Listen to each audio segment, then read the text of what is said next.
আওয়ামী লীগকে বাদ দিয়ে যে নির্বাচন হবে সেই নির্বাচনে কখনোই দেশের রাজনৈতিক স্থিতিশীলতা আসতে পারে না। এই নির্বাচন কখনোই অংশগ্রহণমূলক নির্বাচন হবে না।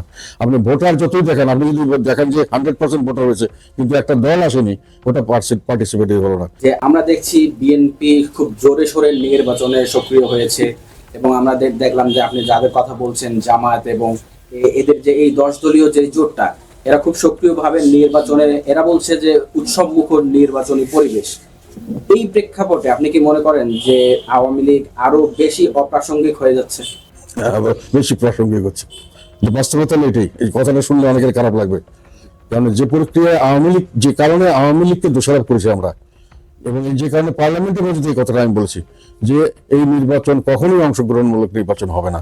আপনি ভোটার যতই দেখেন, আপনি যদি দেখেন যে 100% ভোটার হয়েছে কিন্তু একটা দল আসেনি, ওটা পার্টিসিপেটিভ হলো না। কারণ আমি ভোট দিতে গেলে আমার পছন্দের ক্যান্ডিডেট, অবাধ নির্বাচন অর্থ হলো যে কোনো লোক অবাধে যেতে পারবে, যে কোনো লোক অবাধে দাঁড়াতে পারবে, যে কোনো লোক অবাধে তার চয়েস পাবে।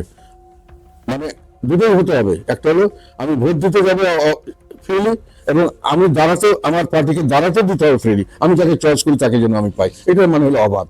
এই কথাটা অনেকে বুঝে না। আর ফ্রি অর্থ হলো যেটা, ফ্রি মানে শুধু ইয়ে নয়, মানে সবার ফ্রি মানে অবাধ মানে ফ্রি, ফ্রি আর ফেয়ার। ফেয়ার অর্থ হলো যে সবকিছু আইন কানুন ঠিক মতো যেন কারচুপি না হয়, সবকিছু না। কিন্তু আর একটা জিনিস আছে এখানে, ফেয়ার মধ্যে একটা হলো যে লেভেল প্লেইং ফিল্ড হতে হবে। লেভেল প্লেইং ফিল্ড মানে হলো ফেয়ার। আর অবাধ অর্থ ফ্রি, ফ্রি অর্থ হলো এটার মধ্যে সব দল থাকতে হবে, সব লোককে ভোট দিয়ে দিতে হবে, সব দল থাকতে হবে। এটা অবাধ। ফ্রি অ্যান্ড ফেয়ার, ফেয়ার অর্থ হলো ইট মাস্ট বি সবার জন্য সমান, মানে সুবিধা দিতে হবে। আর গণনা টননা সবার যেন কোনো রকম বাস না হয় কোনো কারো পক্ষে। যে গণভোটে না, এই প্রচারণাকে সামনে রেখে বা এটা দেখে অনেকে বলছে যে আপনারা আওয়ামী লীগকে প্রাসঙ্গিক করার জন্য এই কথাটা বলছেন। এটার জবাবে আপনারা কি বলবেন? আমি তো কেন বলছি সেটা তো আমি বললাম, যে এনারা কনস্টিটিউশনকে বাদ দিয়ে, কনস্টিটিউশনাল গভর্নমেন্ট, তারা কনস্টিটিউশনকে বাদ দিয়ে বেআইনি ভাবে এটা করছেন, এবং বেআইনি ভাবে তারা সরকারি কর্মকর্তাদের মধ্যে জড়িত করেছেন, এবং বেআইনি ভাবে তারা এখানে অর্থ ব্যয় করছেন, এবং তারা মানুষকে সম্পূর্ণ ধারণা না দিয়ে একটা জিনিসকে পাশ করে নিতে চাচ্ছেন প্রত্যেক, এবং মানুষের যে অধিকার কনস্টিটিউশন অ্যামেন্ড করে সেটাকে তারা ইগনোর করছেন। আমার কাছে এইটাই হলো প্রধান কথা। তবে আওয়ামী লীগকে বাদ দেওয়াটা, এটা সবসময় আমরা বাধা দিয়েছি। আওয়ামী লীগকে বাদ দিয়ে নির্বাচন করলে দেশে যে জন্য নির্বাচনটা দরকার ছিল, যে একটা সার্বিক পরিস্থিতি একটা স্থিতিশীল হোক।